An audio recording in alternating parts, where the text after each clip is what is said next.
तुका म्हण्या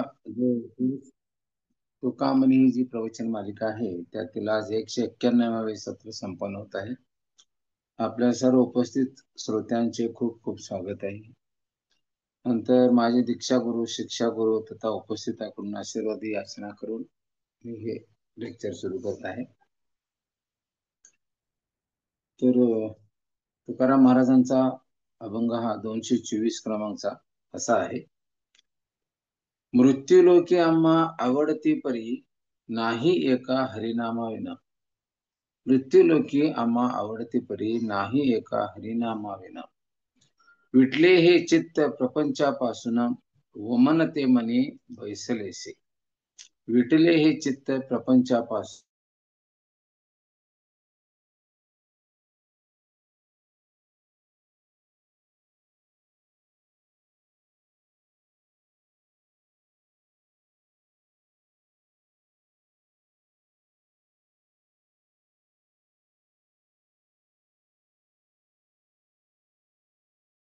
हरे कृष्ण प्रभुजी.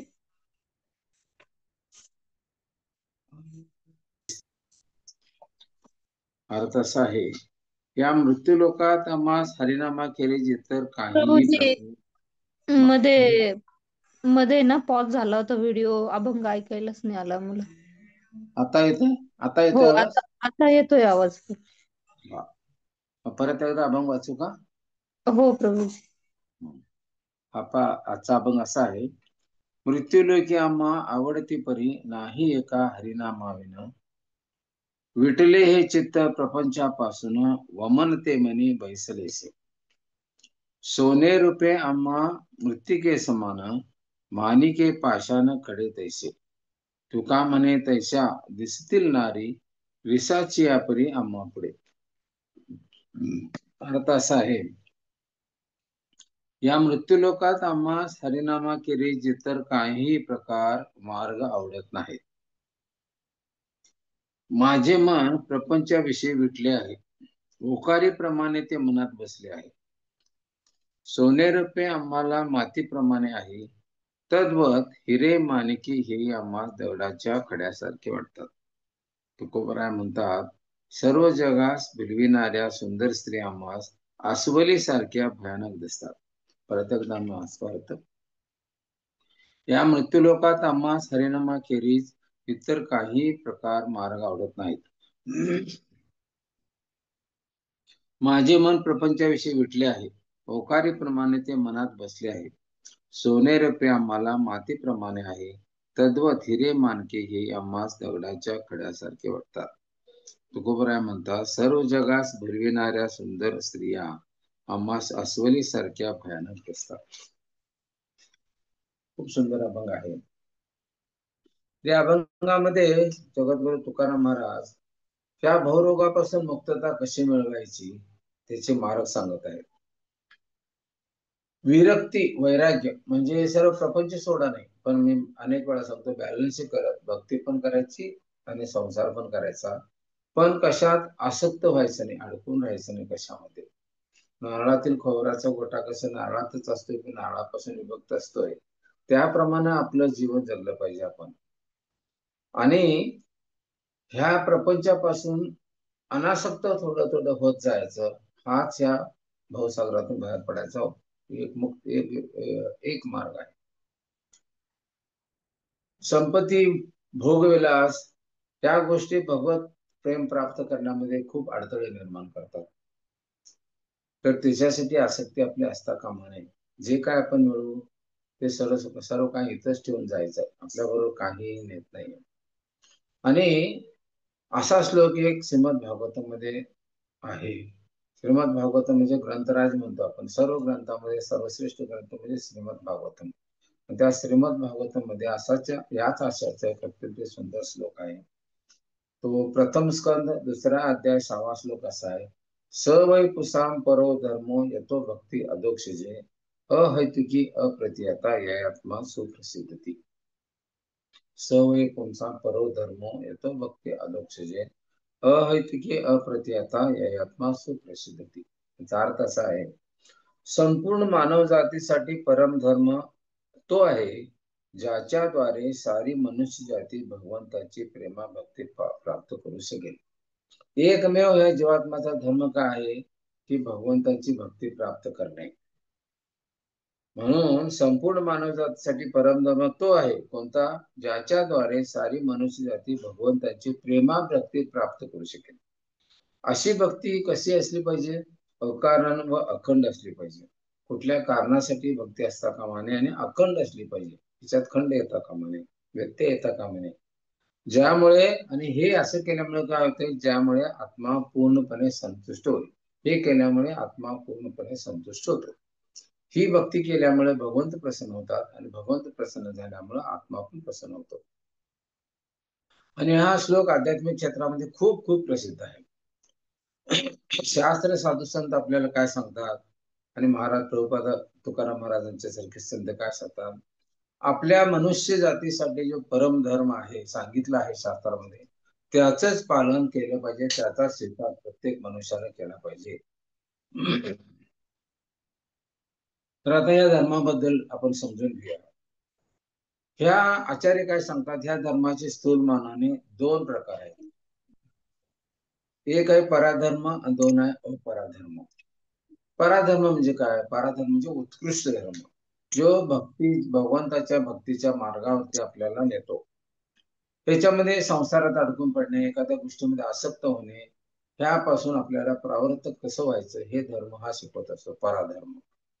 आणि दुसरा धर्म म्हणजे निकृष्ट धर्म. पहिला हा उत्कृष्ट धर्म, दुसरा म्हणजे निकृष्ट धर्म. त्याच्यामध्ये इंद्रिय सुख आपल्याला कसं मिळेल, जास्तीत जास्त भौतिक सुख आपण कसं प्राप्त करू, त्यासाठी काय करू, हा मार्ग हा धर्म शिकवतो.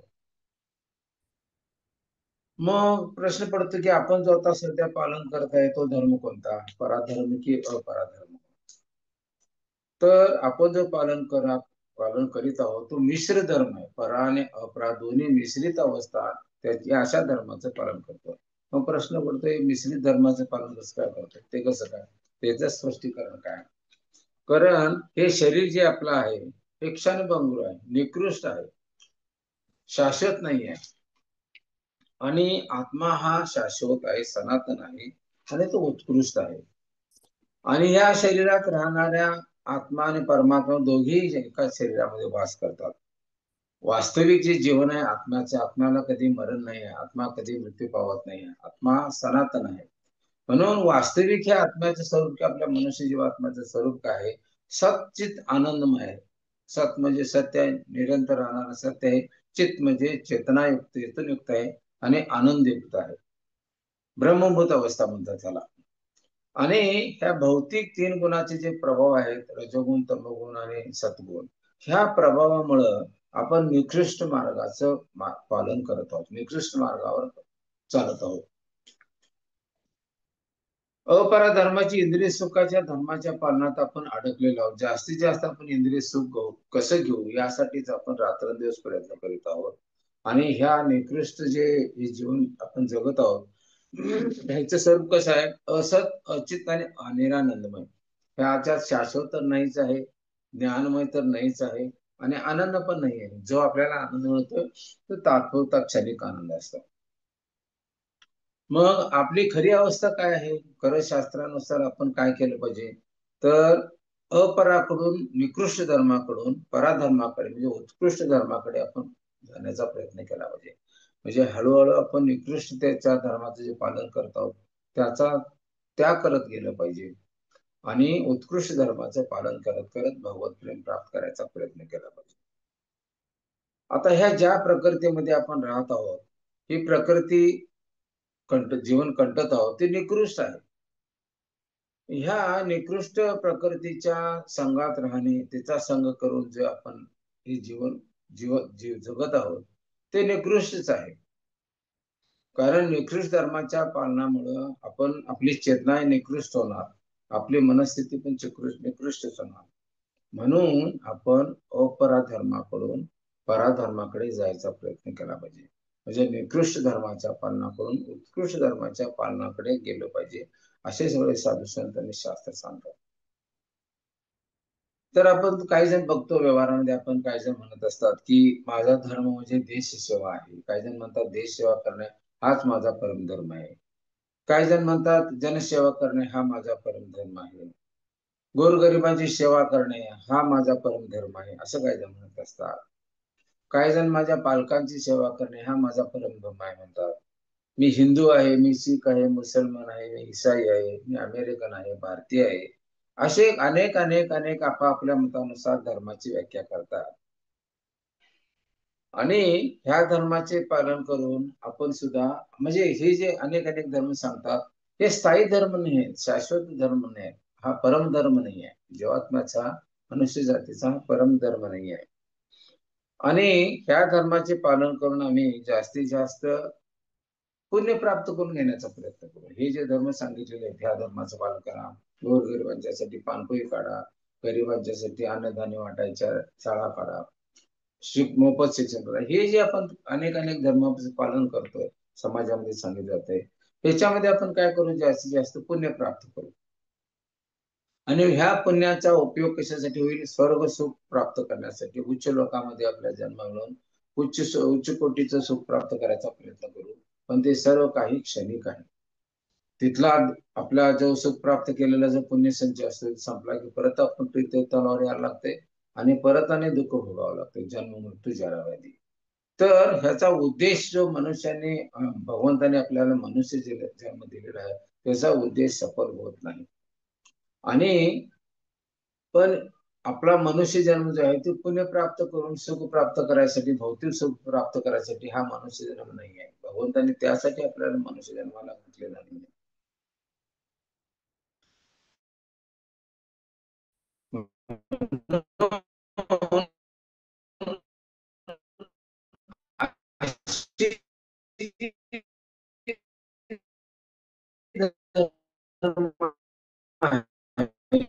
आता मी सांगितलं टेम्पररी म्हणून शास्त्रामध्ये यांना कैतव धर्म म्हणतात. कैतव धर्म म्हणजे कपट. हे धर्म आचरण करत असताना त्याच्या पाठीमागे हेतू भरलेला आहे आणि म्हणून याला कैतव धर्म म्हणतात. कैतव याचा अर्थ काय, छल कपटवाले, ज्याच्यामध्ये छल कपट आहे. हरे कृष्ण. हरे कृष्ण. आवाज येतो?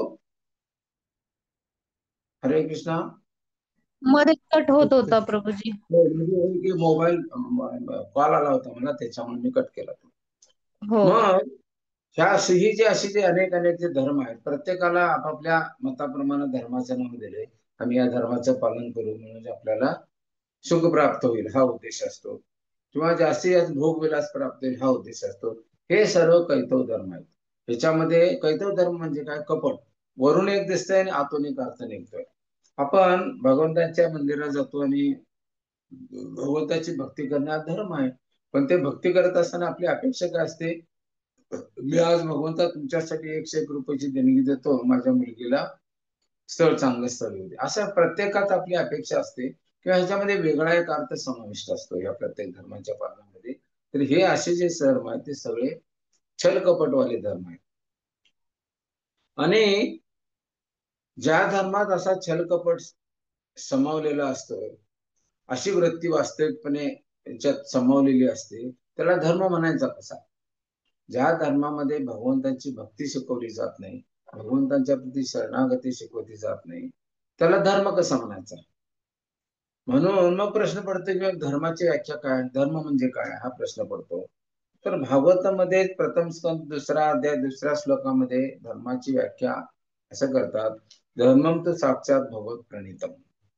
म्हणजे काय, धर्म म्हणजे भगवंतांची वाणी आहे. धर्म म्हणजे काय, भगवंताची वाणी, जो भगवंतांचा कायदा आहे त्यालाच धर्म म्हटले पाहिजे. म्हणजे शास्त्रानुसार धर्म म्हणजे भगवंतांची वाणी. जसे सरकार कायदा बनवते त्याचे पालन सर्व नागरिकांना करावं लागते. आता आपण डाव्या बाजूने वाहन हाकतो, हा सरकारचा कायदा आहे. नाही मला माहित नाही, मी उजव्या बाजूने वाहन हाकणार म्हटलं तर पोलीस आपल्याला अटक करतील, दंड करतील. तसं ह्या सरकार जे कायदा बनवते आणि त्या कायद्याचं पालन प्रत्येक नागरिकांना करावं लागतं, नाही केल्यास आपल्याला दंड भरावा लागतो. त्याप्रमाणे भगवंताने पण हा कायदे अनेक अनेक जे कायदे केलेले आहेत त्या कायद्याचं पालन पण आपल्याला करावं लागतं. आणि जर आपण नाही केलो तर प्रकृती मार्फत आपल्याला दंड भोगावा लागतो. प्रकृती आपल्याला दंड देते. जसं इथे सरकार गुन्हा केल्यानंतर दंड देते, तसं प्रकृती आपल्याला दंड देते. आणि धर्म म्हणजे काय प्रश्न पडतो. धर्माची व्याख्या आपल्याला अनेक वेळा आपलं कन्फ्युजन होऊन जाते. तर धर्म म्हणजे काय, वास्तविक कर्तव्य. जी वस्तू आपण, ज्या वस्तूचा धर्म आपण अभ्यास करतो, त्याचं कर्तव्य काय. आता मनुष्य जन्म, मनुष्याचं कर्तव्य काय, मनुष्य जन्माला भगवंतानी घातलं, त्या मनुष्याचे कर्तव्य काय, तिची वृत्ती काय, हे महत्वाचं आहे. धर्म म्हणजे त्या वस्तूचं कर्तव्य काय, वृत्ती काय त्याची. आता उदाहरणार्थ, जसं पाणी आपल्याला पातळ असते, तरल असते, मग तरलपणा असणे किंवा पाणी पातळपणा असणे हा पाण्याचा धर्म झाला. तसं दगड कठीण असतो, कठीणचा दगडाचा धर्म झाला. उष्णता आणि प्रकाश अग्नीपासून उत्पन्न होत असतात. म्हणजे अग्नीचा धर्म काय आहे, उष्णता आणि प्रकाश देणे. प्रत्येक ठिकाणी कुठं पण जाल, कधी अग्नी शीतलपणा देतोय असं कधी तुम्हाला पाहायला मिळणार नाही. असं कधी झालं का पाणी आपलं तरल पाण्यामध्ये नाही आहे. आता पाण्याचं दुसरं रूपांतर बर्फ होतोय तो बाबा, त्याचं रूपांतर दुसरं आहे ते, पण पाणी हे तरलच असणार. आणि दगड हा कठीणच असते, मग तो कमी असेल जास्त असेल पण कठीण तर त्याच्यामध्ये असेल. अग्नी म्हटल्यानंतर उष्णता आणि प्रकाश त्यातून येणारच. तर हा अग्नीचा धर्म आहे. साखर गोडच असते. कधी असं झालंय का साखर खारट आपल्याला पाहायला मिळाली म्हणून, असं असं कधी मिळत नाही. म्हणून साखरेचा धर्म झाला. त्यात पण खारटपणा हा मिठाचा धर्म आहे. त्याप्रमाणे भगवद्गीतेमध्ये 4:15-7 मध्ये श्लोक काय सांगतोय, मम अंशे जीव लोकी जीव भूत सनातन. म्हणजे मनुष्य हा भगवंताचा शाश्वत अंश आहे. भगवंत काय म्हणतात, मनुष्य भगवंताचा शाश्वत अंश आहे. तेव्हा मनुष्य जर शाश्वत अंश असेल, भगवंताचा दास असेल, तर या मनुष्याचं कर्तव्य काय आहे, पूर्णतेची, पूर्णाची आणि अंशीची भगवंताची सेवा करणे. हा भगवंताचा, हा जीवाचा धर्म आहे. जीवाचा धर्म काय आहे, भगवंताची सेवा करणे. अंशीची सेवा करणे हा अंशाचं कर्तव्य आहे, किंवा पूर्णाची सेवा करणे हा अंशाचं कर्तव्य आहे. अशा प्रमाणे मनुष्याचा परमधर्म काय आहे, भगवंतांची भक्तिमय सेवा करणे हा प्रत्येक मनुष्याचा कर्तव्य आहे, धर्म आहे. मग कधी कधी हे जे धर्म भगवंत शिकवतात, स्थापना करतात, काही काही दिवसांनी या धर्माचा प्रभाव कमी कमी कमी होत जातो. मग ज्यावेळी भगवंताचा धर्माचा प्रभाव कमी होतो आणि अधर्माचा प्रभाव वाढत जातो, तेव्हा भगवंत अवतार घेतात आणि परत या धर्माची पुनर्स्थापना करतात. तर आपण पाहतो की 4:7 भगवद्गीता 4:7 मध्ये काय, यदा यदा हि धर्मस्य ग्लानिर्भवति भारत अभ्युत्थानात् अधर्मस्य तदात्मनः. म्हणजे ज्या ज्यावेळी धर्माचा ऱ्हास होतो, त्यावेळी मी अवतार घेतो आणि धर्माची पुनर्स्थापना करतो, असं भगवंत म्हणतात. आणि अशा रीतीने भगवंत धर्माची स्थापना करून बघत हे व्यवस्थित सगळं रुटीन बसवून जाण्यासाठी अवतार घेत असतात. तसंच बाकीची मग अनेक कारण आहेत भगवंताची. साधू संतांचं रक्षण करणे, असाधूंचा नाश करणे, हा भगवंताचा आहे. पण मुख्य आहे तर धर्माचं पुनर्स्थापना करणे, धर्माची. अशा रीतीने भगवंत अवतार घेतात, धर्माची स्थापना करतात, पुनर्स्थापना करतात. आणि पुढं भगवद्गीतेमध्ये भगवंत 18:66 मध्ये म्हणतात की सर्व धर्मान परित्यज्य माम एकम शरणम. म्हणजे सर्व धर्माचा त्याग करून मला एकट्याला शरण आहे. मग कधी कधी मनात प्रश्न पडतो की भगवंताने धर्माची पुनर्स्थापना केली आणि परत आणि सर्व धर्मांचा त्याग करा म्हणतात. म्हणजे आमच्यासारखे जे बुद्धू लोक आहेत त्यांच्या डोक्यात विचार होते की धर्माची स्थापना त्यांनीच केली, नियम त्यांनीच दिले, आणि परत म्हणतात सर्व धर्माचा त्याग करा, असं कसं काय. तर भगवंताचा म्हणायचा उद्देश काय आहे की असे जे कैतव धर्म आहेत, कपटवाले छलवाले धर्म आहेत, अशा धर्माचा त्याग करा म्हणतात ते भगवंत. माझी सेवा करणे हा तुमचा परमधर्म आहे, त्या धर्माचं पालन करा. प्रत्येक जीवात्म्याला आदेश आहे भगवंतांचा, विनंती आहे. आणि तो धर्म सोडून जे बाकीचे धर्म आहेत त्याचा त्याग करा सांगतात. सर्व धर्मान परित्यज्य माम एकम शरणम. म्हणजे अशा ह्या कौतव धर्माचा त्याग करून मला शरण या, असं भगवंत सांगत आहे. आणि आपण पाहतो ह्या जगात सर्वजण सध्या कैतव धर्माच्या पालनातच लागलेले आहेत. आणि भगवंताची भक्ती, भगवंताच्या प्रती शरणागती ज्या धर्मामध्ये शिकवली जात नाही त्याला सर्व कपट धर्म म्हटलं जाईल. ज्या धर्मामध्ये भगवंताची भक्ती शिकवली जात नाही ते सर्व कपट धर्म आहेत. आणि असेच धर्म शिकवले जातात त्या समाजामध्ये, आणि त्याच पालन आपण करायला लागलेलं आहे. आणि आपली, आता मी मगाशी अनेक वेळा सांगतो, आपलं कर्तव्य काय मनुष्य जन्माचं? भगवंतांची सेवा करणे. आणि हेच पूर्ण पुरुषोत्तम भगवान श्रीकृष्ण त्यांनी प्रेममय सेवा करणे, पांडुरंगाची सेवा करणे, हेच भगवंत सांगत आहेत प्रत्येक जीवात्म्याला. अशा धर्मांचा, सर्व कैतव धर्मांचा त्याग करा आणि माझ्या भक्तीमध्ये रममान होऊन माझ्या धर्माला, माझे धर्म प्राप्त करा, असं भगवंत सांगत आहेत. ज्याच्यामुळे भगवंत प्रसन्न होतील. म्हणजे आता नक्की एवढं झालं की जीवात्म्याचं परमधर्म काय आहे? भगवंतांची भक्ती करणे.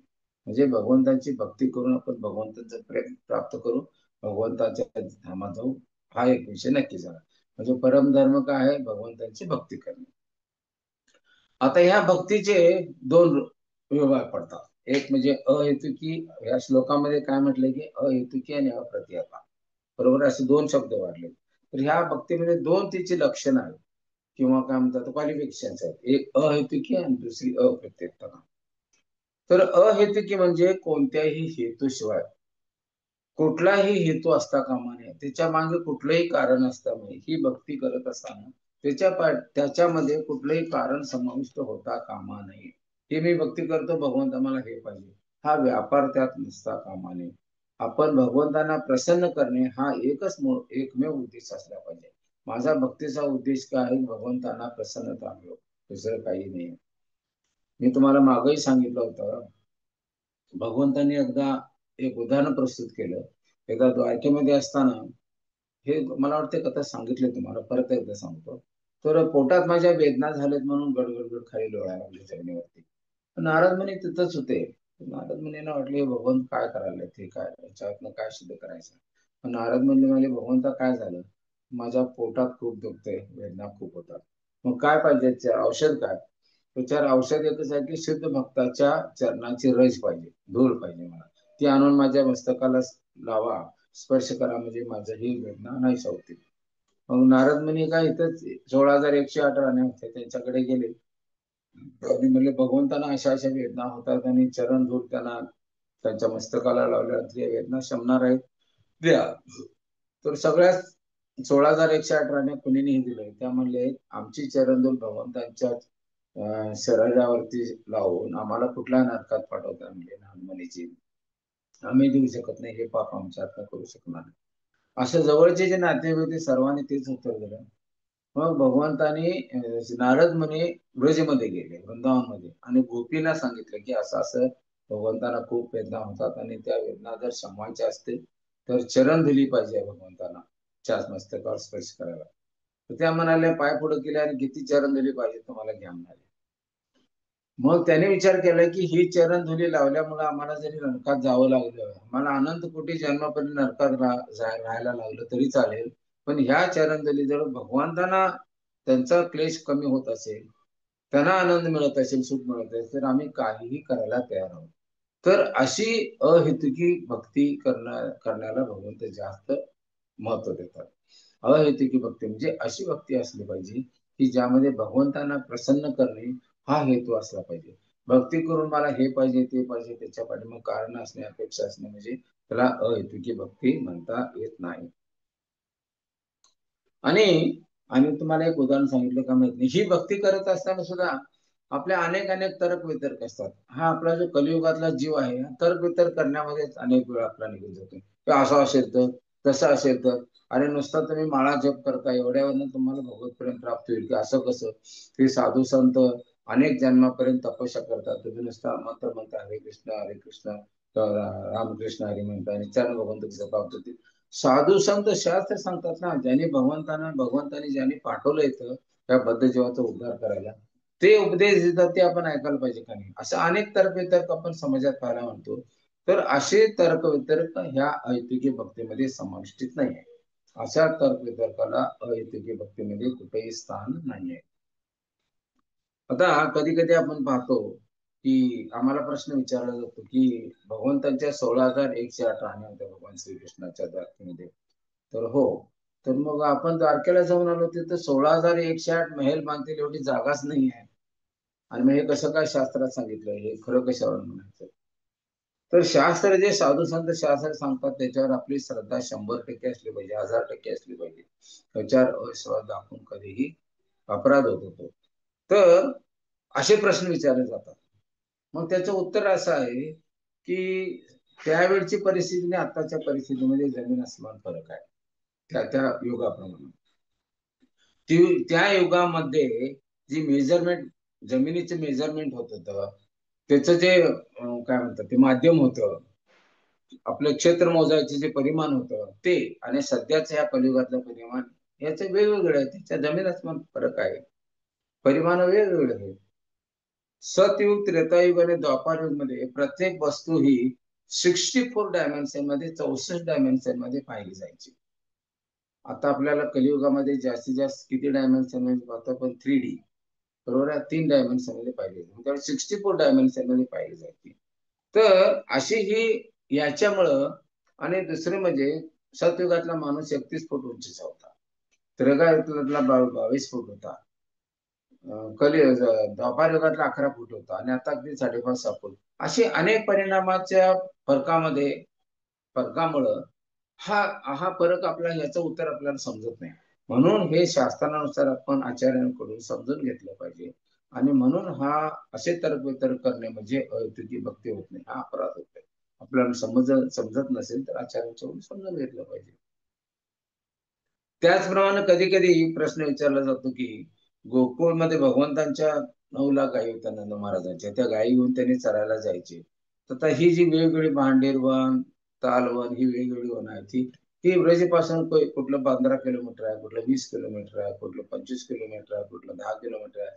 तर इथं सगळं भगवंत गाईड चरवत होते, त्याने संध्याकाळी घरी यायचं. काही जण विचारतात की मनुष्य चालून चालून एका दिवसात किती चालतो, आणि भगवंत एवढ्या वनात सगळ्या गायींना घेऊन फिरत होते आणि परत घरी येत होते, हे कसं काय शक्य आहे, असेही काही प्रश्न विचारतात. तर ह्याचं उत्तर असं आहे, त्यावेळी ज्यावेळी भगवंत गायीला घेऊन आपल्या गोपबालकांच्या बरोबर चालत जायचे वनातून, त्यावेळी अनेक अनेक गोपबालकांच्या बरोबर खेळ करत जायचे. कधी कधी मेंढकासारखी उडी मारायचे, बेडकासारखी, कधी कधी कोकिळेचा आवाज काढायचे, कधी कधी एकमेकाबरोबर लपाछपी खेळायचे, कधी कधी एकमेकाच्या हातातल्या जे पोटली असायची प्रसादाची द्यायची म्हणून त्याच्याकडे द्यायची तिचे. असे अनेक अनेक प्रकारचे खेळ करत करत जायचे.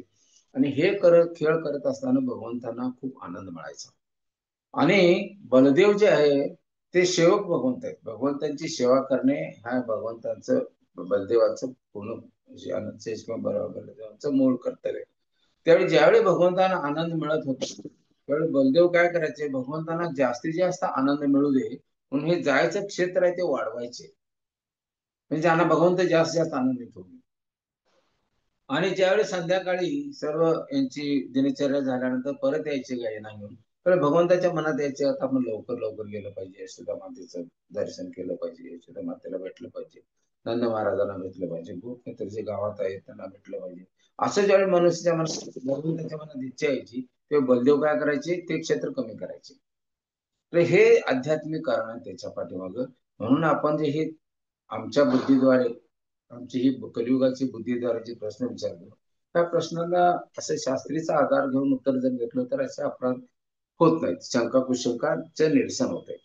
तसंच ज्यावेळी प्रभू रामचंद्राने विजय प्राप्त केला श्रीलंकावरती आणि भरताकडे चालले, तेव्हा पुष्पक विमानातून सुरुवातीला काय सर्वजण पुष्पक विमानातून जाणार नव्हते, थोडे लोक जायचे होते. नंतर मग अशी परिस्थिती झाली की सर्व वानर सेना पण त्या पुष्पक विमानात आली. मग प्रश्न पडतो की एवढंसं पुष्पक विमान, त्यात एवढे लोक बसले कसे? तर ते पुष्पक विमान मनाच्या गतीने चालत होतं, इच्छेनुसार प्रवास करत होतं, आणि जेवढे लोक त्या त्याप्रमाणे ते कमी किंवा मोठं होत होतं. ही आध्यात्मिक बाब आहे, ही समजून घेतली पाहिजे, शास्त्रानुसार आचार्यांच्याकडून समजून घेतली पाहिजे. त्यामुळे त्याचा तर्क आता तर्क येतोय, अरे एवढ्याच्या मनात एवढे कसे लोक बसले, अरे पण त्यावेळेची परिस्थिती, आध्यात्मिक परिस्थिती काय होती, त्यावेळी स्थिती काय होती आध्यात्मिक, आपण कलियुगातल्या जे आध्यात्मिक निकृष्ट स्थितीत आहोत आपण, म्हणून आपण विचार सुद्धा निकृष्ट करतो. म्हणून असा विचार करून अपराध करण्याच्या आचार्यांच्याकडून आपण सल्ला मसलत केली पाहिजे आणि विचार घेतला. अशा प्रकारचे तर्क, शंका, कुशंका ह्या अहेतुकी भक्तीमध्ये अजिबात येत नाहीत.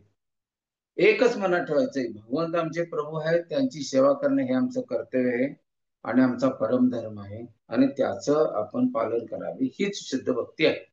त्या भक्तीचा मार्ग आपण अवलंब करायचा. परिपूर्ण श्रद्धा भगवंतांच्यावरती, भगवंत जे करतील त्याच्यावर माझी परिपूर्ण श्रद्धा आहे. तू सुखी ठेव, दुःखी ठेव, कसंही ठेव, कुठेही ठेव, मला ते मान्य आहे. पण तुमची सेवा माझ्या हातून घडो, सदैव तुमच्या सेवेत माझं मन रमू, हीच आपल्या चरणी प्रार्थना म्हणून आपण त्यांची भक्ती केली पाहिजे. मग योगक्षेम महामेव श्लोक काय करतोय, भगवंत प्रत्येक जीवाची काळजी घेतात. आमच्यासारख्या भक्ती करणाऱ्या भक्त लोकांची का काळजी घेणार नाही, ते घेतात काळजी सगळी. एकच मनात ठेवायची, भगवंत ज्या स्थितीत आपल्याला ठेवतील त्यामध्ये त्यांची प्रेममय सेवा करत राहणे हा आपला एकमेव परमधर्म आहे. भगवंत कसे संतुष्ट राहतील यासाठी आपली जीवनचर्या राबवली पाहिजे, आणि हेच आपलं परम कर्तव्य, परमधर्म आहे. मुकुंदवाला स्वतःमध्ये महाराज कुलशेखर म्हणतात, हे भगवंता, आमच्या कर्मफलानुसार जे आम्हाला सुख किंवा दुःख मिळते ते मिळू दे, आम्ही तिची पर्वा करत नाही. सुखच मिळू दे, दुःख मिळू नये, अजिबात पर्वा करत नाही. आम्हाला सुख मिळू दे, दुःख मिळू दे, कुठेही कुठेही आमचा जन्म होऊ दे, आम्ही पर्वा करत नाही. फक्त माझं मन तुमच्या चरणावरती रमू दे, सदैव तुमचं स्मरण, आणि माझं मन सदैव तुमच्या चरणावरती रममान होऊ दे, एवढीच मला आपल्या चरणी प्रार्थना आहे, असं मुकुंदवाला श्रोतात ते म्हणतात. कोण? राजा कुलशेखर. चैतन्य महाप्रभू शिक्षाष्टकामध्ये काय म्हणतात, न धनम न जनम न सुंदरी करता मग जगदीश का आहे. धन नको, जन नको, सुंदरी नको, काही नको, फक्त तुझी चरणाची सेवा मला मिळू दे, तुझ्या चरणी मला स्थान मिळू दे, तुझ्या चरणामध्ये माझी सेवा करायची मला संधी मिळू दे. हे एवढंच चैतन्य महाप्रभू शिकवतात. चैतन्य महाप्रभू म्हणजे भगवान श्रीकृष्ण आहे. चैतन्य महाप्रभूच्या रूपात 6 अवतारात हे आपल्याला शिकवत आहेत. आणि ही झाली प्रार्थना. आपल्या ह्या प्रार्थनेमध्ये भौतिक इच्छा पुरी व्हावी हे कुठंच नाही आहे.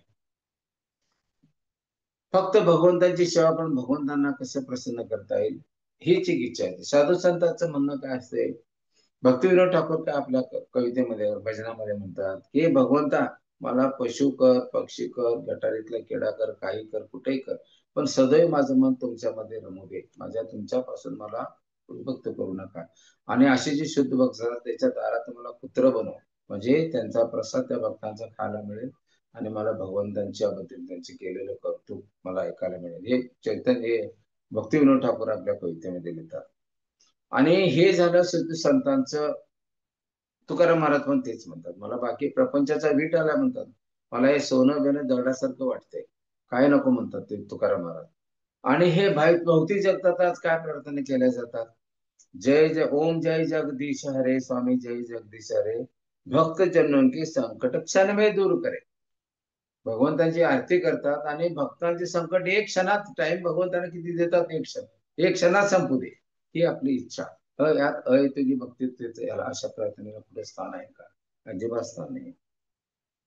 पुढे काय म्हणतात, जो द्यावे फल पावे, दुःख विनसे मन का. मनाचं दुःख सगळं नाहीसे होऊ दे, काय त्यांची इच्छा आहे भगवंताची ती प्राप्त होईल, भक्तांची ती प्राप्त होते.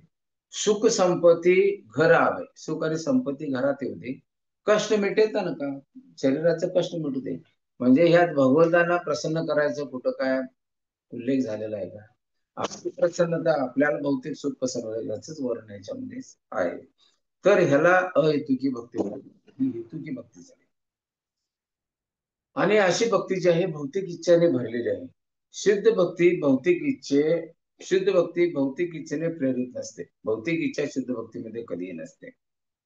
समाजामध्ये आपण बघतो अनेक कर्मकांड आधारे पूजा अर्चा केल्या जातात. ह्याच्या पाठीमागे उद्देश काय आहे, एक म्हणजे पुण्य प्राप्त करणे आणि उच्च लोकात आपल्याला सुख भोगणे. पण शुद्ध भक्ती की अहेतुकी भक्ती ही ह्या उच्च स्तरावरती आहे. त्या पुण्य पाप वगैरे ह्याच्यापेक्षा खूप पुण्य प्राप्तीपेक्षा खूप उच्च स्तरावरती आहे. आणि ह्या भक्तीचे एक मात्र ध्येय असते, ते म्हणजे भगवंतांना प्रसन्न करणे. भगवंत कसे प्रसन्न होतील ते, मग अशी मी गोपींचं तुम्हाला उदाहरण दिलं, ते भगवंतांना प्रसन्न करायसाठी आम्हाला कुठल्याही नरकात कुठे जन्म मिळेल, पण भगवंतांना प्रसन्नता होऊ दे हीच आमची इच्छा आहे, ही शुद्ध भक्ताची इच्छा आहे. अशा प्रकारे शुद्ध भक्तीची प्रार्थना असते की मला भगवंता तुमच्या चरणावरती स्थान द्या आणि मला दुसरं काहीही नको. हे झालं अहेतुकी भक्ती. आता दुसरे भक्तीचे लक्षण मग अशी काय चर्चा केलं, अप्रतियता. म्हणजे ही भक्ती निरंतर केली पाहिजे, काही काळासाठी केली आणि परत बंद केली अशी असता कामा नये. आता अखंड असली पाहिजे. गंगा नदी जशी वाहत असते अखंडपणे निरंतर, तशी ही भक्ती वाहत राहिली पाहिजे. आता असं नाही मी आता गरीब आहे, पैसे कमवतो, जरा श्रीमंत होतो, मग माझ्या विवेचना क्षमतेत मग मी भक्ती करेन. ही भक्तीमध्ये अप्रतिहता भक्तीमध्ये ही भक्ती मोडत नाही आहे. आता मला काय ज्ञान नाही आहे, मी वेदांचा अभ्यास करतो, थोडा अभ्यास करतो, ज्ञान प्राप्त करतो आणि मग भक्ती सुरू करतो, हे अप्रतिहता भक्तीमध्ये ही भक्ती मोडत नाही. आता मी लहान आहे, नंतर जरा मोठा होऊन मी ज्ञान प्राप्त करतो भक्तीबद्दल, मग भक्ती करतो, ही अप्रतिहता भक्ती होत नाही. प्रल्हाद महाराजांनी भक्ती कितव्या वर्षी केली? आईच्या गर्भातून केली. ध्रुव महाराजांनी भक्ती 5व्या वर्षी केली. तर ह्या भक्तीला वयाचं पण बंधन राहत नाही, कशाचे बंधन राहत नाही. सतत राहिली पाहिजे, अखंड राहिली पाहिजे, त्यात कुठलं कारण असतं कामा नये. आणि एकदा का या भक्तीची तुम्हाला चव लागली की आपण त्यातनं बाहेर पडू शकत नाही. आता कोणी तुम्हाला सांगितलं की मी इतके 2 कोटी तुमच्या खात्यावर जमा करतो, मी भक्तीचे लक्षणे जे 4 नियमाचं पालन करता सगळं सोडून द्या, ते आपल्याला क्षुद्ध वाटेल. तुकाराम महाराज म्हटले तसंच आपल्याला वाटेल की नाही, नको आम्हाला तुमचे 2 कोटीने 10 कोटीने 100 कोटी नको, आम्ही हा भक्ती मार्गाचा स्वीकार केलेला आहे, त्यात आम्हाला आनंद मिळतोय, तेच आम्हाला करायचं आपण म्हणू की नाही. तर हे हा शुद्ध भक्तीचं लक्षण आहे. दुसरं, भगवंत जे करतील माझ्यासाठी ते माझ्यासाठी योग्यच असणार, याच्यावरती भगवंतांच्यावरती आपली पूर्णपणे श्रद्धा असली पाहिजे. श्रद्धा कोमल असता का म्हणजे श्रद्धा दृढ असली पाहिजे. आणि ज्याची श्रद्धा कोमल असते ना, ते ह्या भक्ती मार्गामध्ये जास्त दिवस टिकत नाही. आपण बघतो अनेक लोक काही व्रत करतात, मंदिरात येतात, हे देतात, ते देतात, देणग्या देतात किंवा काही मागून घेतात, असं करा, मग मी हे करतो, ही पूजा करतो, ते पूजा करतो, माझ्या मुलाला नोकरी लागू दे, ते ग्रॅज्युएट होऊ दे, वगैरे वगैरे अनेक. तर हे कार्य झालं की परत भक्ती सोडून दिली जाते. त्यांनी ज्या अपेक्षा मंदिरात भक्तीमध्ये येऊन भक्तिमय कार्य करतात, ती अपेक्षा पूर्ण झाली की भक्ती बंद. काही जणांच्या घरात अडचणी असतात, घरात अनेक अडचणीमुळे भक्ती मार्गात त्यांना प्रगती करता येत नाही, म्हणून ते बंद करतात. पण ह्या भक्तीमध्ये टिकून राहण्यासाठी कशा पद्धतीने करता येईल, अनेकांचे सल्ले घेऊन, आचार्यांचे जे वरिष्ठ आहेत त्यांचे सल्ले घेऊन मला कसं टिकून राहता येईल यासाठी प्रयत्न करून भक्तीत टिकून राहायचा प्रयत्न केला पाहिजे. आणि म्हणून श्री सूत गोस्वामी काय म्हणतात, मनुष्याचा परम धर्म काय आहे, जो भगवंत श्रीकृष्णाची म्हणजे पांडुरंगाची भक्ती करण्याची शिकवतो, तोच खरा परम धर्म आहे. आणि त्या धर्माचा आपण स्वीकार केला पाहिजे. आणि अशी भक्ती कशी असली पाहिजे, निस्वार्थ असली पाहिजे, आपण असली पाहिजे. अहेतुकी म्हणजे निस्वार्थ असली पाहिजे, कुठला हेतू नसला पाहिजे. आणि अखंड असली पाहिजे, म्हणजे तिच्यात रुकावट येतात का म्हणजे काय करणार, आता माझं काम बंद झालं, संपलं, ती संपली. आता आपण सर्वजण मुक्ती मुक्ती म्हणत असतो. मुक्तीनंतर काय होते आपली अवस्था, ना सुख ना दुःख कशाची आपल्याला समज येत नाही. ब्रह्म जे ज्योती पिले होऊन जातो आपण, म्हणजे भक्ती संपली तिथं, अखंड संपला. पण हा भक्ती मार्गामध्ये आपले जे भक्त आहेत ते मुक्ती का पसंत करत नाहीत? आपल्याला भगवंताची सेवा करून जो आनंद प्राप्त करायचा आहे, तो अखंड आपल्याला करायचा आहे. म्हणून भक्ती ही मुक्तीपेक्षा श्रेष्ठ आहे, असे शास्त्राला सांगितले, साधू संत सांगतात. आणि ह्या कलियुगातील जो मनुष्य आहे तो सतचित, आपण मगाशी विचार केला की मनुष्य सत, त्रेता, द्वापार युगामध्ये निकृष्ट आहे. असत अचित निरानंदमय आहे. आणि बुद्धी पण कमी आहे, काय स्मरणात राहत नाही, आर्थिक परिस्थिती वाईट, शारीरिक परिस्थिती वाईट, अत्यंत खराब परिस्थिती आहे. आणि म्हणून या साधू संतांनी आपल्यासाठी हे सोपे मार्ग करून दिलेले आहेत. कसले? की भगवंतांचं नामस्मरण करा आणि भगवंतांचं प्राप्त करा. हरिमुखी म्हणा, हरिमुखी म्हणा, भगवंत म्हणतात. हरीचं नाम सदैव तोंडात या तुकाराम महाराज म्हणतात. हरे कृष्ण कृष्ण कृष्ण हरे हरे, हरे राम हरे राम. त्या महामंत्राचा जप करायचा म्हणतात. कारण का सर्वश्रेष्ठ सोपा मार्ग आहे. ना त्रेतायुगासारखं ना सतयुगासारखं आपण तपस्या करू शकत नाही, ना त्रेतायुगासारखं मोठे मोठे यज्ञ करू शकत नाही, ना द्वापार युगासारखं आरची विग्रह करू शकत नाही. म्हणून कलियुगातल्या जीवाला योग्य असा भक्ती मार्ग आजच्या साधू संतांनी शिकवलेला आहे. तो म्हणजे भगवंतांच्या नामस्मरण करा आणि भगवंतांचं प्रेम प्राप्त करा. आता मी अनेक वेळा तुम्हाला सांगितलं, बृहद नारदी पुराण काय म्हणतं, या कलियुगामध्ये हरे नाम हरे नाम हरे नाम एव केवलम कलो नास्ते नास्ते नास्ते गतीला नेतात. त्या कलियुगामध्ये भक्ती, भगवंतांचं प्रेम प्राप्त करायचा, दुसरा कुठलाही मार्ग नाही, दुसरा कुठलाही मार्ग नाही, दुसरा कुठलाही मार्ग, 3 वेळा सांगितलं जाते. म्हणून 3 वेळा का सांगितलं जाते, तर आपल्या कलियुगाच्या ह्या मेंदूमध्ये लवकर बसत नाही म्हणून 3 वेळा सांगितले जाते. चैतन्य चरितामृत काय सांगतोय, कलिकाले नामरूपे कृष्ण अवतार. ह्या कलियुगामध्ये कृष्ण आपल्या नामरूपाने अवतरित झाले आणि ह्या कलियुगात आपल्याला भगवंतांचं नामच करून भगवंतांचं प्रेम प्राप्त करायचं आहे, त्याशिवाय दुसरा कुठला मार्ग नाही. म्हणून त्यांच्या नामाचे कीर्तन करायला पाहिजे, जप करायला पाहिजे, भजन केलं पाहिजे. करूनच आपण भगवंतांची प्रेम, भगवंताची भक्ती प्राप्त करू शकतो, भगवंतांचं प्रेम प्राप्त करू. आता ह्या भक्तीची एकूण 64 अंग आहेत. त्या 64 अंगापैकी 5 महत्वपूर्ण अंग भक्तिरसामृत सिंधूमध्ये सांगितले. ते म्हणजे कसं, ती कुठली, तर भगवंताची विग्रह सेवा. आपण मंदिरात पाहतो की पहाटे मंदिराची भगवत सेवा पुजारी पूजा करत असतात. आपण मंगल आरतीला जातो आणि मंगल आरती गातो त्यांच्याबरोबर. तर असं मनात विचार येते की पूजा अर्चा ते आरती तर पुजारी करायला, आम्हाला कसं फळ मिळणार. तर ती पुजारी आरती करत असलेलं आपण ज्यावेळी पाहतो त्यावेळी आपण सुद्धा ती आरती स्वतः केलेल्याचं फळ आपल्याला प्राप्त होतं. आणि भगवान नामाचा जप आपण दररोज जप करत असतो, कीर्तन करत असतो. हे दुसरं अंग झालं भगवत भक्तीचं, प्रेम भक्ती प्राप्त करायचं भक्ती अंगात 64 अंग.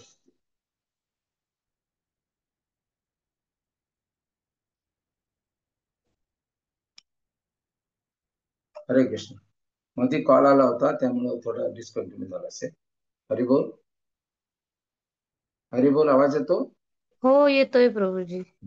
तर पहिला मार्ग काय सांगितला, भगवंताची विग्रह सेवा. पाच पाच आपल्याला मार्ग 64 पैकी महत्वाचे म्हणजे पहिले विग्रह सेवा. आपण घरी सुद्धा विग्रह सेवा करू शकतो. मंदिरात जी विग्रह सेवा होते त्याचं जरी आपण दर्शन केलं तरी सुद्धा आपल्याला विग्रह सेवा केलेल्याचं फळ मिळते. भगवंताच्या नामाचा जप तर आपण दररोज करतच असतो.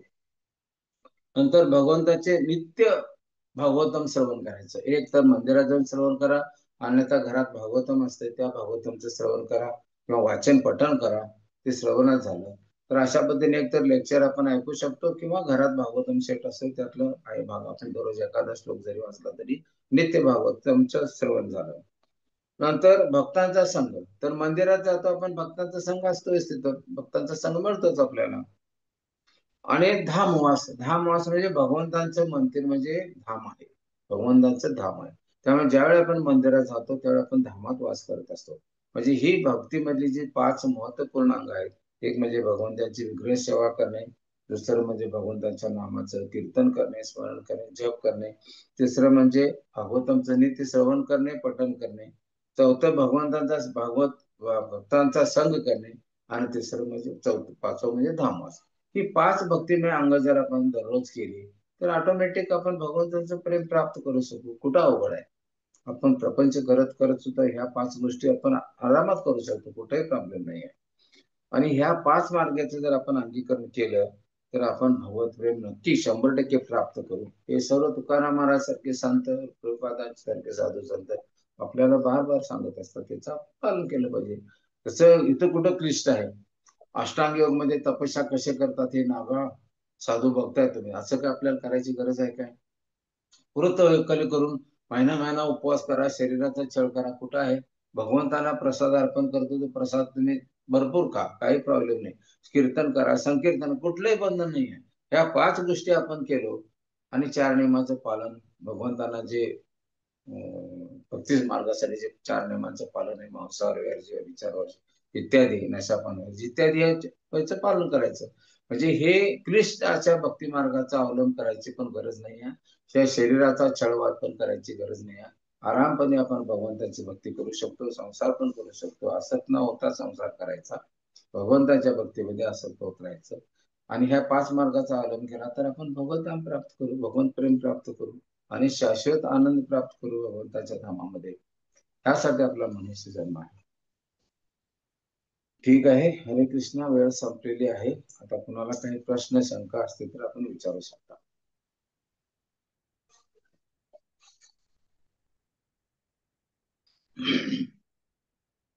हरे कृष्ण.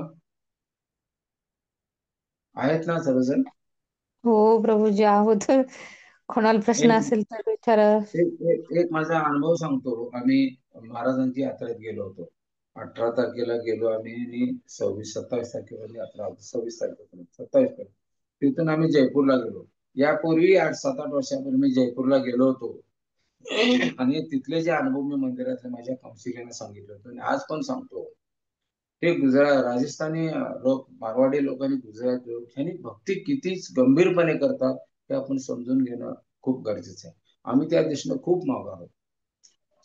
सकाळी पहाटे 4 वाजता ताजी ताजी लोणी काढून भगवंतांना घेऊन येतात ते गोविंददेव मंदिरामध्ये. आणि त्या स्त्रिया इतक्या नृत्य करत असतात, इतका भजन करत असतात भगवंतांच्या विग्रहासमोर.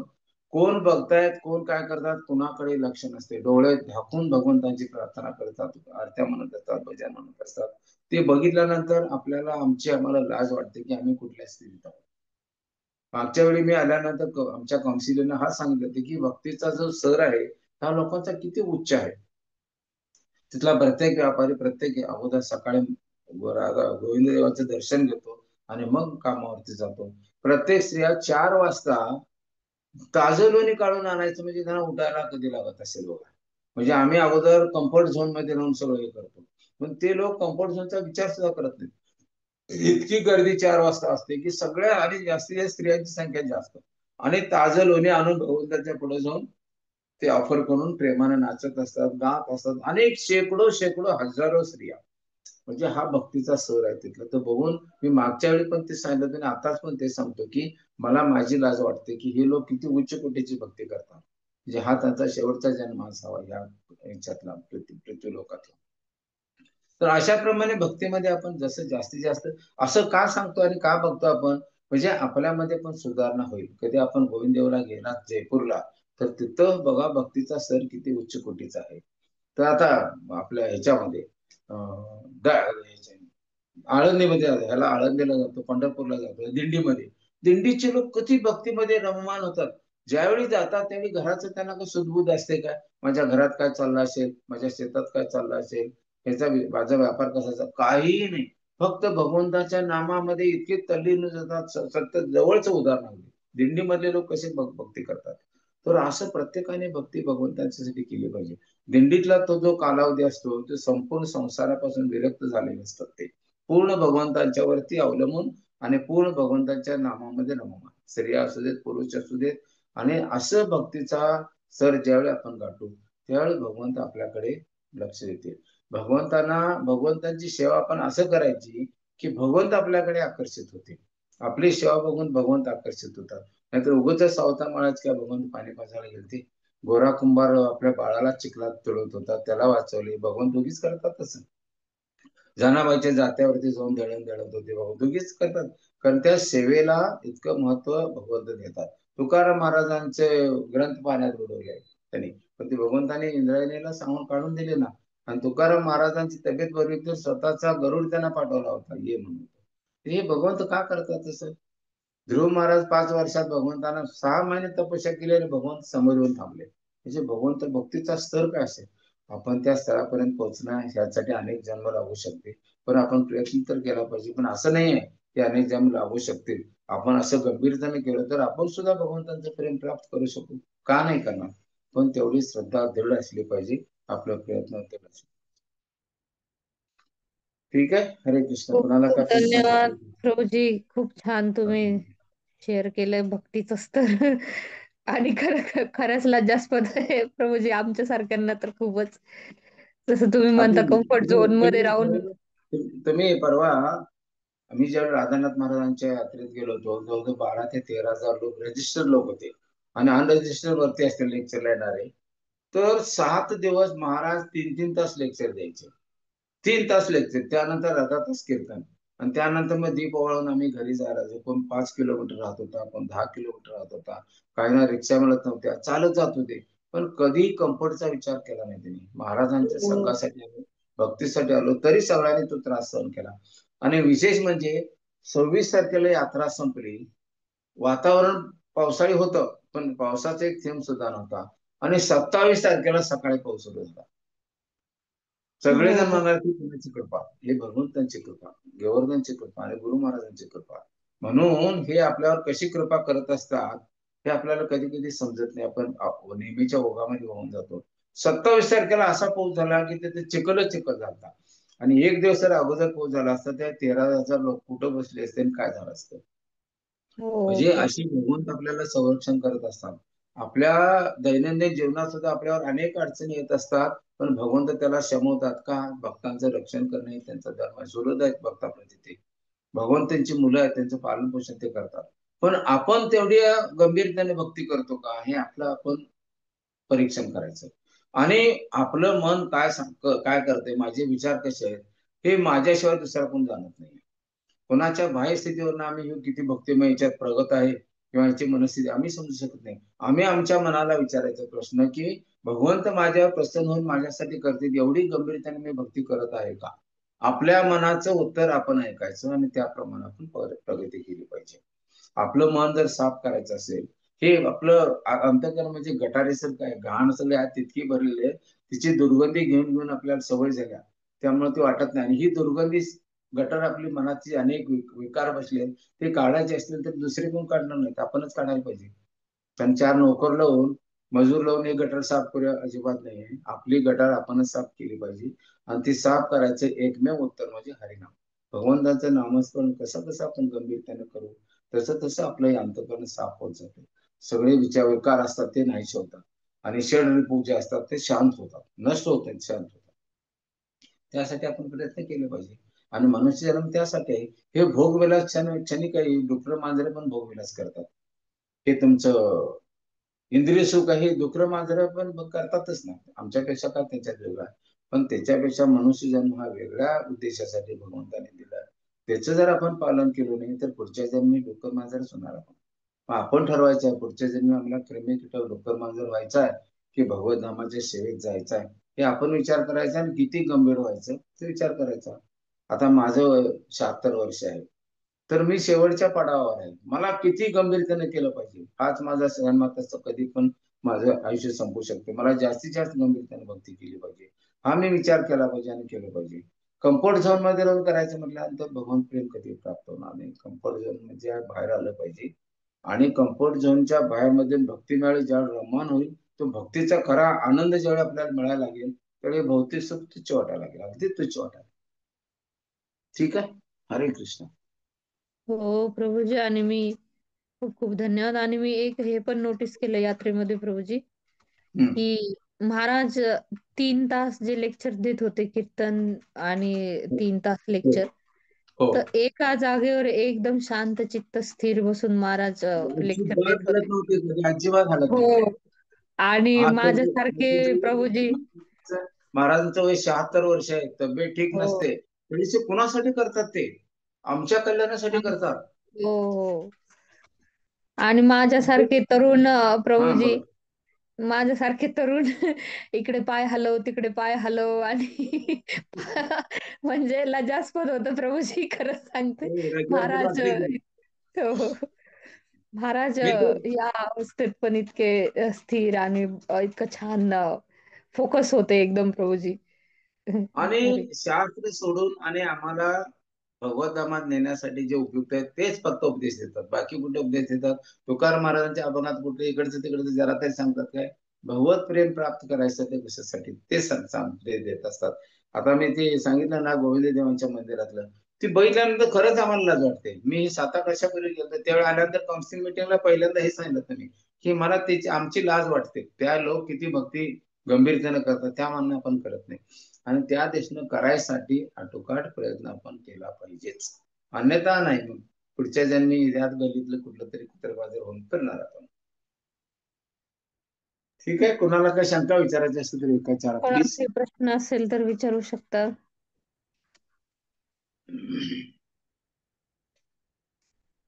खूप खूप धन्यवाद प्रभूजी. कारण पुढच्या जन्मात कुत्र मांजर होऊ नये गल्लीतलं म्हणून आचार्य येतात. तुमच्यासारखे गुरुजन आम्हाला सतत कानावर घालत असतात कुत्र मांजर नाही व्हायचंय म्हणून. परीक्षेवरनं पोस्टमनचं जे माहिती आम्हाला देतात ते पोस्टमनचं काम करतोय तुम्हाला सांगायचं. आम्ही सुद्धा त्या स्थितीत नाही आहे. त्या स्थितीत यायसाठी आम्ही प्रयत्न करत आहोत. आम्ही पण धडपडतच आहोत. असं त्या स्थितीत आपण कोण नव्हे, पण प्रयत्न केला पाहिजे. भगवंत काय बघतात? आमचे प्रयत्न बघतात. आम्ही प्रयत्नामध्ये यशस्वी झालो का अयशस्वी झालो हे भगवंत बघत आहे. प्रयत्न करताय ना, बस ठीक आहे, भगवंत खुश होतात. आम्ही जप करत असतो, जपामध्ये मन लावून ध्यानपूर्वक केलं पाहिजे. मन भटकतं इकडे तिकडे, मनाची प्रवृत्ती आहे, त्याला परत आणून जपावरती लावायचं की नाही हरिनामावरती, हे आम्ही प्रयत्न केला पाहिजे. आणि भगवंत ते बघतात, मन भटकल्यानंतर तो आणून लावतोय की नाही, बस ठीक, हेच एवढंच भगवंत बघतात. भगवंत खूप कृपाळ आहे. भगवंत असं परीक्षेला तुम्हाला नापास कसं करायचं म्हणून बघत नाही. परीक्षा काय बघतो, ह्या माणसाला 35 पैसा खाली मार्क कसे पडतील म्हणजे नापास होईल. तर भगवंत तसं नाही, कसं ह्याला पास करायचं, 35 मार्काला कसं आणायचं हे भगवंत बघत असतात नेहमी. ह्याला पास करून माझ्या भगवत धामात कसं नेता येईल हे बघत असतात. म्हणून भगवंत आपले सुहृद आहेत, आपल्या सर्व दृष्टीने आपल्याला मदत करतात. आपले खरे माता पिता तेच आहेत, त्यांना प्रसन्न करण्यासाठी आपण आपले जीवन खर्ची घातलं पाहिजे. आणि प्रभूजी अन्यथा एक हे पण वाटलं मला, की 7 दिवस जसं गोवर्धन मध्ये होतं आणि भक्तांचं एवढं 12-13 हजार भक्त होते. हो, आणि सगळ्यांसोबत यात्रा करणे, कीर्तन करणे, प्रवचन ऐकणे. प्रभूजी जप पण चांगला होत होता आणि जास्त होत होता जप. पण जसं यात्रेवरून परत आलो, नक्कीच नक्कीच. परत आलोय आणि परत यात्रेवरून रिहायच्या तर आधी नंतर करतो. मी 7 दिवस माताजी आम्ही सेवेत होतो. मी सेवेत प्रसाद सेवेला काउंटिंगला होतो मी. 11:30ला हो, आमची सेवा सुरू व्हायची आणि संध्याकाळी 4 वाजता संपायची. मग हो, 4 हो. नंतर काय दुसरं मग 5ला महाराजांचं लेक्चर व्हायचं, 5-5:30ला सुरू. आणि मी दररोज 32 माळा जप करतो, 11:30पर्यंत माझ्या 32 माळा जप होत होता. आणि मग दररोज हो. दररोज सेवेतच होतो आम्ही, काउंटिंगच्या सेवेमध्ये. पण कारण प्रभूजी आम्ही सगळं भक्तांच्या आम्ही भक्तांच्या सगळं सणामध्ये बघितलं. कळू नये. खूप आनंद तिथला. मला सांगा, 8 दिवस तुम्हाला घराकडचं काय आठवलं होतं काय? नाही, नाही, काहीच नाही प्रभूजी. दिवस घराकडचे तर जॉब असतात. कशाची आठवण होत नाही. म्हणजे दिवाळीची सुद्धा भगवंताच्या आठवण नाही बाबतीत होती प्रभूजी. दिवाळी होती त्या दिवशी हे पण लक्षात नव्हतं. मला सांगा, आपल्याला कधी दिवाळी माहित आहे काय? की मला वाटतंय, मला ही माझी 14-15वी यात्रा असेल महाराजांच्या बरोबर. दिवाळी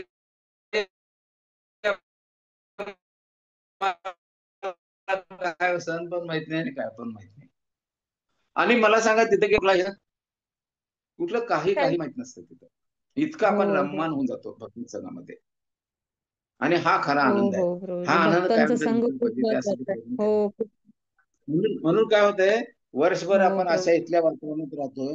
7 दिवस गेल्यानंतर वर्षाची बॅटरी चार्ज होऊन येते तिथं. बॅटरी चार्ज झाली की नाही? हो, नक्कीच प्रभूजी. नक्कीच एवढ्या सगळ्या भक्तांचा संग केल्यावर तर चार्ज होणारच. 14,000 भक्त म्हणजे काय, 14,000च्या 13,000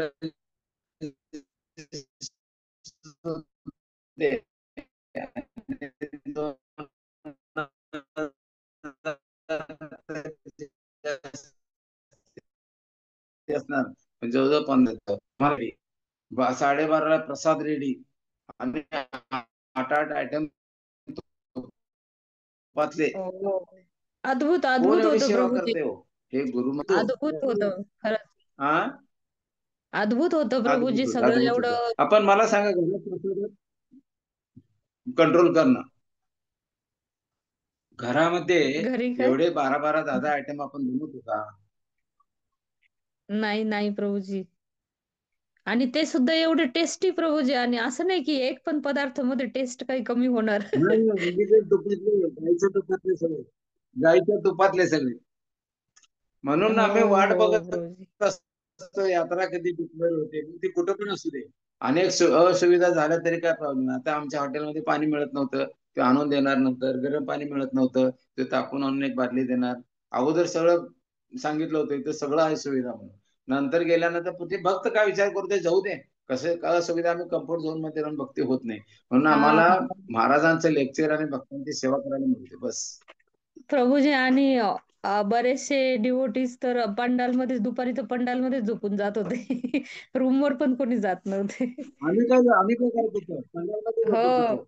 आम्ही पण पंडालमध्ये प्रभूजी. झोपायचं, परत जाऊन चेहरा धुवून यायचं आणि लेक्चरला बसायचं. लेक्चरला बसायचं. तो आनंद वेगळाच होता प्रभूजी. हो. नक्कीच सगळ्या भक्तांनी खूप पुढच्या आनंद वेगळा यात्रेमध्ये या. आहे. हो हो, नक्की. ह्या जे जे त्याचा अनुभव आनंद घेतले नाही, त्या सगळ्यांना आपण प्रचार केला पाहिजे, या तुम्ही म्हणून. आणि मग हो, हा हो. हरे आनंद घ्या कृष्ण. म्हणून. हो, माताजी हरे बोला. कृष्ण. हरे दंडवत प्रणाम कृष्णा. प्रभूजी. माताजी, माताजी, हे हा, बोला माझं. यात्रेबद्दल कसं काय कळतं हा, धन्यवाद. प्रभूजी?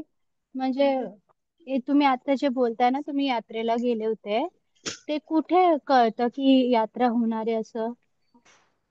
ती यात्रा हो, माताजी फिक्स आहे. दिवाळीच्या वेळेसच, दिवाळी पिरियड मध्येच असते यात्रा ते महाराजजींची. एक माताजी दिवाळीची वेळ असते, पण एक तिथे नियम का असतो की त्या महाराजांचे जे शिष्य आहेत किंवा शिष्य होण्यासाठी अर्ज केलेले आहेत, अशा लोकांच्यासाठी अच्छा. तिथं प्रवेश आहे. म्हणजे त्या भक्तीत तिथं ओके राहून ओके. तो स्तर प्राप्त करायला पाहिजे. तिथे जाऊन माझी ही खोलीत माझी असुविधा आहे, इथं असुविधा आहे, असं तसं, हा तिथे धामात जाऊन अपराध होतो.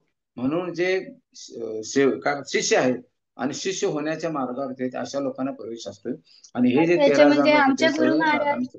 हा, म्हणजे आमचे गुरु महाराज लोकनाथ स्वामी त्यांची जशी यात्रा होती तशीच यात्रा होती का ही कार्तिक हा, मास मध्ये? करेक्ट, एकदम बरोबर आहे. एकदम बरोबर. तशीच महाराज कुठले पण असू दे, आम्हाला लोकनाथ स्वामी महाराज, रामनाथ स्वामी महाराज सगळे आमचे गुरुच आहेत. पण आता लोकनाथ स्वामी महाराज अच्छा. पण असे तुमचे 7 दिवस भागवत सप्ताह करतात.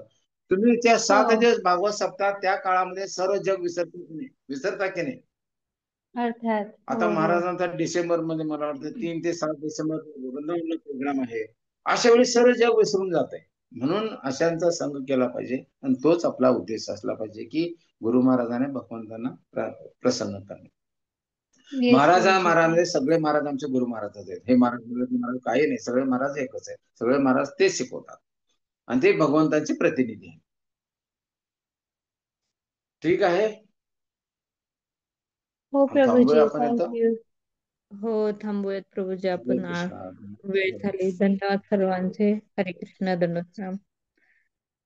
दंडवत प्रणाम सगळ्यांना. वांछा कृत्य पतितानां पावनेभ्यो वैष्णवेभ्यो आता दंडवत अनंत प्रणाम कोटी हरे कृष्ण प्रभुजी जय माताजी दंड हरे जय कृष्ण दंडवत हरे कृष्ण प्रभुजी दंडवत प्रणाम जय हरे कृष्ण दंडवत प्रणाम प्रभु. कृष्ण. हरे हरे राम, राम हरे राम. कृष्ण.